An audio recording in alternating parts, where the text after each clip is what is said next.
ہیں۔ سورہ انفال مدنی۔ اللہ کے نام سے جو بے انتہا مہربان اور رحم فرمانے والا ہے۔ تم سے ہم انفال کے متعلق پوچھتے ہیں، کہو یہ انفال تو اللہ اور اس کے رسول کے ہیں، پس تم لوگ اللہ سے ڈرو اور اپنے آپس کے تعلقات درست کرو، اللہ اور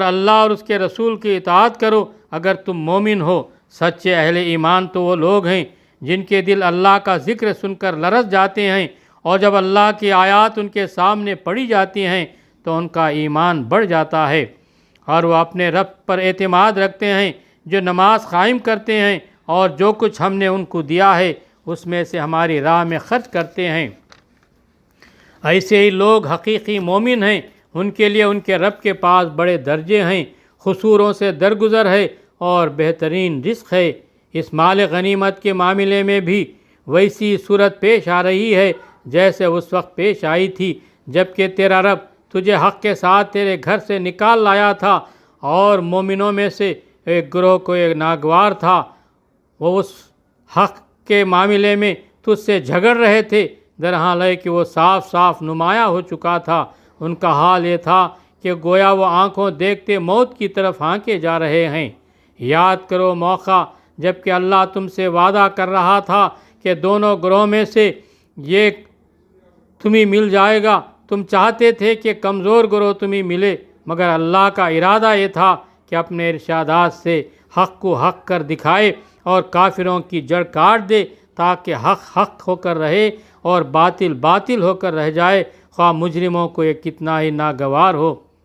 اور وہ موقع جب کہ تم اپنے رب سے فریاد کر رہے تھے، جواب میں اس نے فرمایا کہ میں تمہاری مدد کے لیے پے در پے 1000 فرشتے بھیج رہا ہوں۔ یہ بات اللہ نے تمہیں صرف اس لیے بتا دی کہ تمہیں خوشخبری ہو اور تمہارے دل اس سے مطمئن ہو جائیں، ورنہ مدد تو جب بھی ہوتی ہے اللہ ہی کی طرف سے ہوتی ہے، یقیناً اللہ زبردست اور دانا ہے۔ اور وہ وقت جب کہ اللہ اپنی طرف سے غنودگی کی شکل میں تم پر اطمینان و بے خوفی کی کیفیت طاری کر رہا تھا، اور آسمان سے تمہارے اوپر پانی برسا رہا تھا تاکہ تمہیں پاک کرے اور تم سے شیطان کی ڈالی ہوئی نجاست دور کرے اور تمہاری ہمت بندھائے اور اس کے ذریعے سے تمہارے قدم جما دے۔ اور وہ وقت جب کہ تمہارا رب فرشتوں کو اشارہ کر رہا تھا کہ میں تمہارے ساتھ ہوں، تم اہل ایمان کو ثابت قدم رکھو، میں ابھی ان کافروں کے دلوں میں رعب ڈالے دیتا ہوں، پس تم ان کی گردنوں پر ضرب اور جوڑ جوڑ پر چوٹ لگاؤ۔ یہ اس لیے کہ ان لوگوں نے اللہ اور اس کے رسول کا مقابلہ کیا، اور جو اللہ اور اس کے رسول کا مقابلہ کرے اللہ اس کے لیے نہایت سخت گیر ہے۔ یہ ہے تم لوگوں کی سزا، اب اس کا مزہ چکھو، اور تمہیں معلوم ہو کہ حق کا انکار کرنے والوں کے لیے دوزخ کا عذاب ہے۔ اے لوگو جو ایمان لائے ہو، جب تم ایک لشکر کی صورت میں کفار سے دوچار ہو تو ان کے مقابلے میں پیٹھ نہ پھیرو۔ جس نے ایسے موقع پر پیٹھ پھیری، اللہ ہے کہ جنگی چال کے طور پر ایسا کرے یا کسی دوسری فوج سے جا ملنے کے لیے، تو اللہ کے غضب میں گھر جائے گا، اس کا ٹھکانہ جہنم ہوگا اور بہت بری جائے باز گشت ہے۔ بس حقیقت یہ ہے کہ تم نے انہیں قتل نہیں کیا بلکہ اللہ نے ان کو قتل کیا، اور اے نبی صلی اللہ علیہ وسلم تو نے نہیں پھینکا بلکہ اللہ نے پھینکا، اور مومنوں کے ہاتھ جو اس کام میں استعمال کیے گئے تو اس لیے تھا کہ اللہ مومنوں کو ایک بہترین آزمائش سے کامیابی کے ساتھ گزار دے، یقیناً اللہ سننے اور جاننے والا ہے۔ یہ معاملہ تو تمہارے ساتھ ہے، اور کافروں کے ساتھ معاملہ یہ ہے کہ اللہ ان کے چالوں کو کمزور کرنے والا ہے۔ ان کافروں سے کہہ دو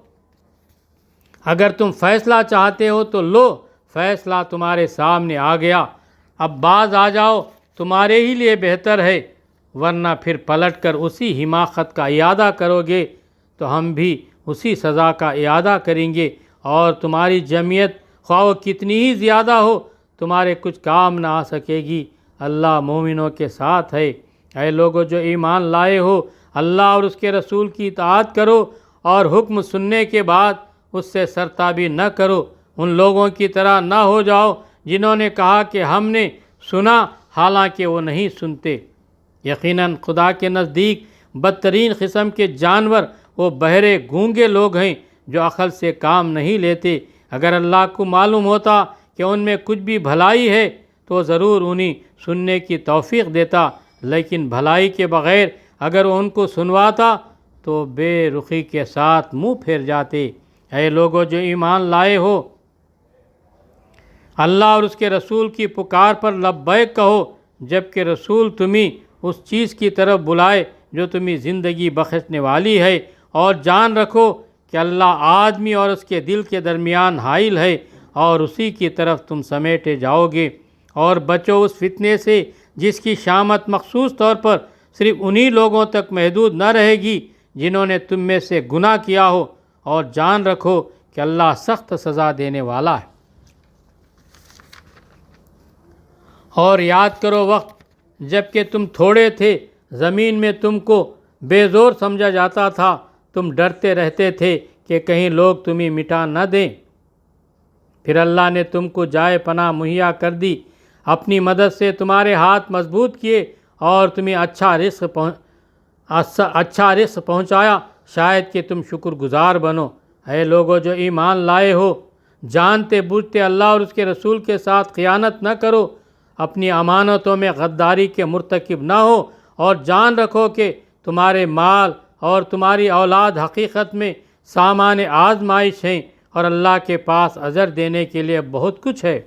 اے لوگو جو ایمان لائے ہو، اگر تم خدا ترسی اختیار کرو گے تو اللہ تمہارے لیے کسوٹی بہم پہنچا دے گا، اور تمہاری برائیوں کو تم سے دور کرے گا، اور تمہارے قصور معاف کرے گا۔ اللہ بڑا فضل فرمانے والا ہے۔ وہ وقت بھی یاد کرنے کے قابل ہے جب کہ منکرین حق تیرے خلاف تدبیریں سوچ رہے تھے کہ تجھے قید کر دیں یا قتل کر ڈالیں یا جلا وطن کر دیں۔ وہ اپنی چالیں چل رہے تھے اور اللہ اپنی چال چل رہا تھا، اور اللہ سب سے بہتر چال چلنے والا ہے۔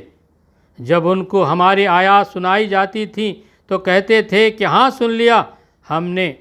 ہم چاہیں تو ایسی باتیں ہم بھی بنا سکتے ہیں، یہ تو وہی پرانی کہانیاں ہیں جو پہلے سے لوگ کہتے چلے آ رہے ہیں۔ اور وہ بات بھی یاد رہے جو انہوں نے کہی تھی کہ خدایا اگر یہ واقعی حق ہے تیری طرف سے تو ہم پر آسمان سے پتھر برسا دے یا کوئی دردناک عذاب ہم پر لے آ۔ اس وقت تو اللہ ان پر عذاب نازل کرنے والا نہ تھا جبکہ تو ان کے درمیان موجود تھا، اور نہ اللہ کا یہ قاعدہ ہے کہ لوگ استغفار کر رہے ہوں اور وہ ان کو عذاب دے دے، لیکن اب کیوں نہ وہ ان پر عذاب نازل کرے جبکہ وہ مسجد حرام کا راستہ روک رہے ہیں، حالانکہ وہ اس مسجد کے جائز متولی نہیں ہیں۔ اس کے جائز متولی تو صرف اہل تقوی ہو سکتے ہیں، مگر اکثر لوگ اس بات کو نہیں جانتے۔ بیت اللہ کے پاس ان لوگوں کی نماز کیا ہوتی ہے؟ بس سیٹیاں بجاتے اور تالیاں پیٹتے ہیں۔ پس اب لو اس عذاب کا مزہ چکھو اپنے اس انکار حق کی پاداش میں جو تم کرتے رہے ہو۔ جن لوگوں نے حق کو ماننے سے انکار کیا ہے وہ اپنے مال خدا کے راستے سے روکنے کے لیے صرف کر رہے ہیں، اور ابھی اور خرچ کرتے رہیں گے، مگر آخر کار یہی کوشش ان کے لیے پچھتاوے کا سبب بنے گی۔ پھر وہ مغلوب